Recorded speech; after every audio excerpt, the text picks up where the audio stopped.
Welcome back, guys, to episode 44 of Insects for Fun. This week, I realized we had another listener submission that was hidden in an Apple Podcast review. So today, we will be talking about a well-known insect for a family in the Heartland. The Chinese mantis, scientifically known as Tenodera sinensis, is a very large mantid native to Asia. But this one can also be found within the United States, which I briefly mentioned in episode 3 of this podcast.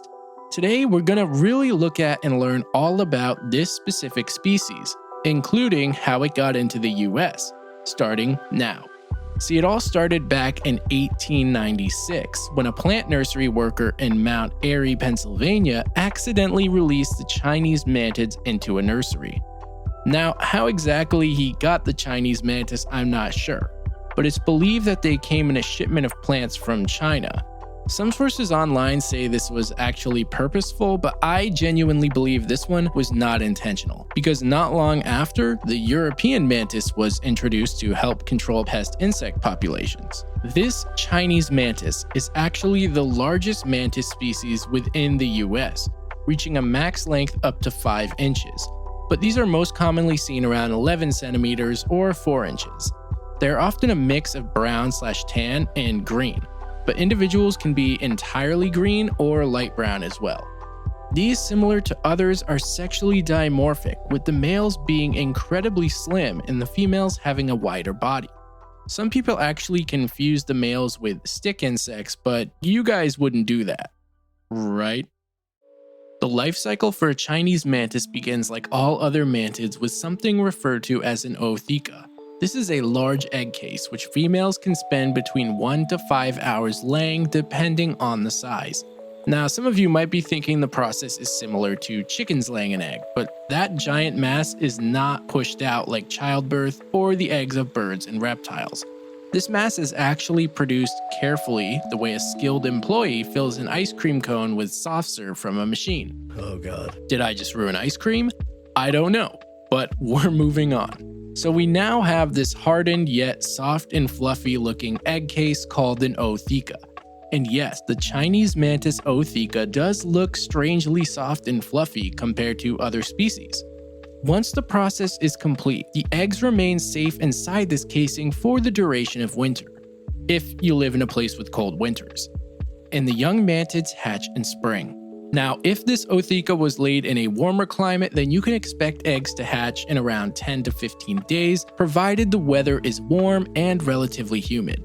It usually takes a full summer for these to reach adulthood, but the growth rate is dependent on temperature and food availability. In the more southern ranges of its habitat, the nymphs can reach adulthood by the end of July, for example.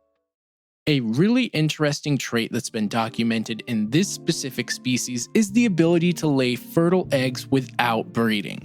I'm not sure how common this is, but I do know it's been published, and a lot of people on Reddit have also talked about this happening with their pet Chinese mantids. I also know as long as the female is well fed, she can produce up to 7 ootheca in her life. And if she does mate with a male, then his contributions will last for the rest of her life as well. The Chinese mantis will feed on just about anything, much like other mantids, and this of course includes hummingbirds. Actually, because this mantis is the largest in North America, for now, they are the most capable of hunting down larger vertebrate animals like lizards and birds. In general, these insects are pretty docile. Some sources might tell you they are aggressive, but aggression usually occurs in females during mating season. These insects are actually pretty content hanging out wherever there's food, and they won't move around much unless they really have to. That being said, they will eat each other if they are overcrowded or if limited food is available. So if you decide to keep them as pets, you should not have them together in one enclosure. The females are also pretty notorious for eating the males during or after mating, so if you have pet Chinese mantids and want to breed them, it is highly recommended you keep the female very well fed prior to pairing them, and then immediately separate the male once they finish. Okay, let's talk about predators, because of course these insects have them just like anything else, and actually the predators include some larger size animals of their prey, like birds for example. But there is one predator I did not discuss in my first episode on mantids, and that would be the giant Asian hornet. Yes, in the native range for the Chinese mantis, these do indeed get killed by giant Asian hornets. And here's how. In late summer and early fall, the giant hornets begin searching for high-protein food sources. This usually results in coordinated attacks on honeybee hives as mentioned in episode 14, but the wasps will also target other large and solitary insects like the Chinese mantis. And all it takes is one giant hornet to get the job done. She stings the mantis, injecting a heavy dose of toxins, and then proceeds to decapitate the mantis the same way these would do for honeybees. Giant Asian hornets use the bodies of these insects as a food source for their young. There was actually a video in 2020 showing a mantis killing a giant Asian hornet, but the hornet was actually hit with an anesthetic before filming, so it's not exactly a fair fight or an accurate representation of mantids feeding on Asian giant hornets. And speaking of fighting, did you know that there are actually two different styles of martial arts dedicated to the movements of the Chinese mantis? They are both referred to as praying mantis kung fu, but have different origins. The first is northern, originating from the Shandong province, and the second is southern, coming from the Hakka people of southern China. Since their creations, there have been many branch-off styles commonly referred to as mantis boxing. But I'm not going to get into all of that because this is not a martial arts podcast. Before we end the episode, if you would like to try raising a Chinese mantis for yourself, it is totally possible to purchase these from online vendors or even find them for sale at plant nurseries, sometimes. These mantids are actually commonly used as a natural form of biocontrol to keep unwanted insects out of your gardens.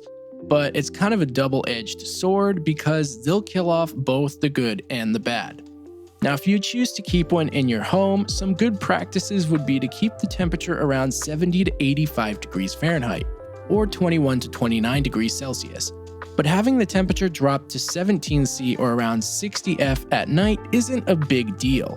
It's only if the temperature stays within the low 60s or lower throughout the day where this becomes an issue. The enclosure also needs a light misting periodically so the mantis can drink from water droplets. Now, ideally, your enclosure would be 3 times the height and 2 times the length of the mantis with a ventilated screen or top or some other form of ventilation, because you do not want to keep these in stagnant air for too long. Insects are susceptible to viruses and bacterial diseases if you keep them in an enclosed space where the air cannot freely flow. This concludes today's episode on the Chinese mantis. I hope you guys enjoyed it. And if you did and are appreciating the pod, as always, it helps a lot if you decide to rate it and or leave a review. Pictures, as always, will be available on the Instagram and Facebook page, and links to those will be in the show notes as well as the episode description. Now, if you yourself would like to send a listener submission, you can do so through Facebook, Instagram, or email, and the email is insectsfordummies@gmail.com, and I'll be sure to really keep an eye out on those reviews to make sure that there aren't any hidden there as well. Thanks again for listening, and you'll hear from me again next week.